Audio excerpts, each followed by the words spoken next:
So my informative speech was about genetically modification in humans or designer babies, and if you don't remember what that is, it's basically when they take a sperm and an egg and kind of put it in like a petri dish essentially, and just try to edit out certain traits or genetic characteristics so that the parents can have a desired outcome.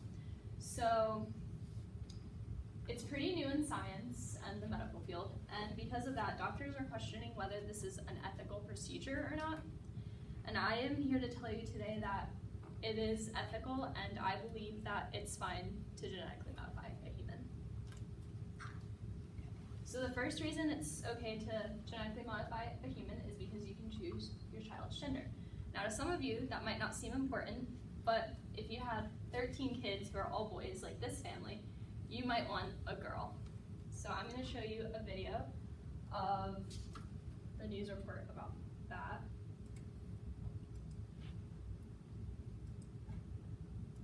Oh boy, and so on. A Michigan couple with 13 sons welcomes baby number 14, and guess what? It's a boy again. Meet Finley Sheboygan. The couple was hoping for a girl, but she was a boy again, hence the middle name, Sheboygan. You get it? Okay, they at least do have a sense of humor.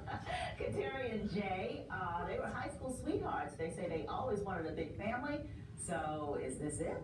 14 is a great number. Our quiver is officially full, so we're done, and everybody says, yeah, we've heard that before, so we'll see.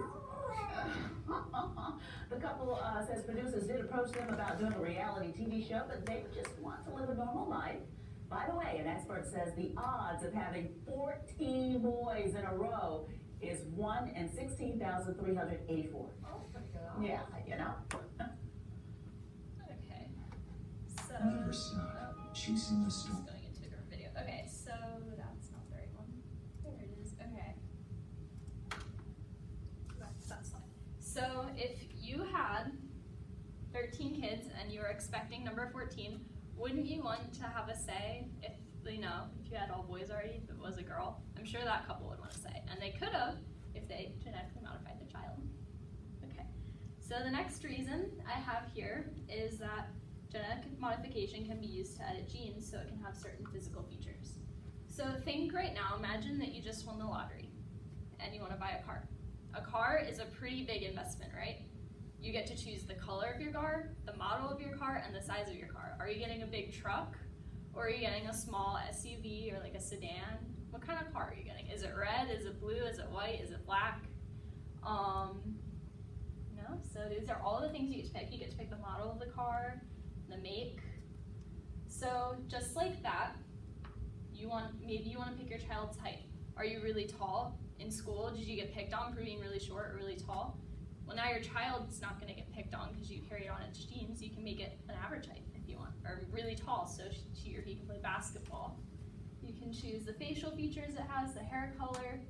Most people want, they don't care, they just want a healthy, happy baby, but maybe you want your child not to be bullied for something that you were bullied on when you were little, or you don't want your child to have like a cleft palate. So I'm going to explain how that works, how doctors are able to do that.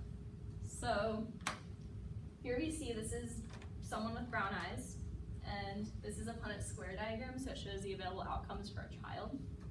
This means that they have brown eyes, but they carry the gene for blue eyes, and that means that they have blue eyes.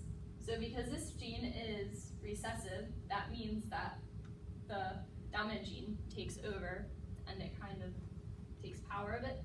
So even if you have the big letter, that means that's what's going to show up. So because this person has brown eyes, there's a 50% chance that they'll have brown eyes, like the kid will have brown eyes with blue eye carrying, or they'll be blue eyes. So there's a 50-50 shot of getting either, and you can choose with this, if you want a certain color of eyes or not, and then that works with everything, height, facial features, hair color. So, and the final reason why it's good to genetically modify a child is because of hereditary diseases.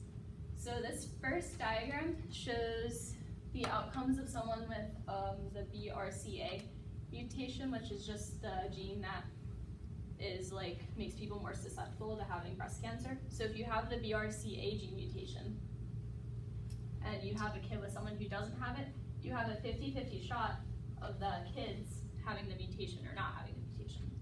And you don't want them to have this mutation because if they have it, people who develop breast cancer, 55% of 55 to 65% of people who have breast cancer have the mutations. And then that's just, there's two types of mutations. They're like both mutation, but 45% have the other type of mutation. And then only 12% of people who have breast cancer don't have any mutations. So it's pretty rare to get it if you didn't have the mutation. So you don't want your child to have this mutation because then they're probably gonna get it. There's like, 50% chance. So another disease is cystic fibrosis. Cystic fibrosis is only a hereditary gene that is passed down. So you can't have cystic fibrosis unless your parents had it or they're a carrier for it. Cystic fibrosis is really bad because it produces like a thick mucus in your body that clogs up your lungs and your pancreas. Your pancreas is the organ that digests food and breaks it down, so if it clogs, then you're not gonna be able to digest your food properly, and if it clogs your lungs, you're not gonna be able to breathe. The average lifespan for someone with this disease is 37, so they die usually at 37 or before. So you don't want your kids to have a short life, and it's not fun. You're on oxygen masks, asthma, in and out of the hospital, medical bills. So people that carry cystic fibrosis, that's the little c, this father, it means that he doesn't have it, he's healthy, but he carries it, and the mom's the same way.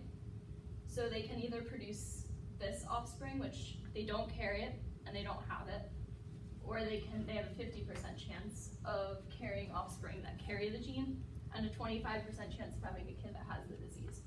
So if they wanted to, they could genetically modify their child so that the child doesn't carry the gene at all and can't even pass it down to the grandkids, which is really good because if everybody who carried cystic fibrosis did this before they had children, hypothetically, it would be wiped out completely because no one would carry it anymore.